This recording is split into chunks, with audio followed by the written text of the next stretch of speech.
శ్రీరామనవమి రోజున చేసుకునే ప్రసాదాలు వడపప్పు, పానకం, చలిమిడి ఎలా చేసుకోవాలో చూపించేస్తాను. హాఫ్ అన్ అవర్ ముందు నానబెట్టుకున్న పెసరపప్పుని ఒక బౌల్లోకి అయితే వేసేసుకొని పైన బెల్లం ముక్క అయితే పెట్టేయాలి. వడపప్పు అయితే రెడీ అయిపోతుంది. ఇప్పుడు పానకం కోసం ఒక బౌల్ తీసేసుకొని 1 కప్ బెల్లం, 3 కప్స్ నీళ్లు వేసేసుకొని పక్కన పెట్టుకోవాలి.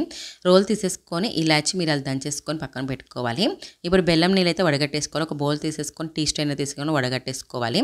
దంచుకున్న ఇలాచి మిరియాలు కూడా వేసేసుకొని బాగా కలుపుకొని పైన తులసి ఆకులు వేసేసుకోవాలి. అంతే, బెల్లం పానకం కూడా రెడీ అయిపోయింది.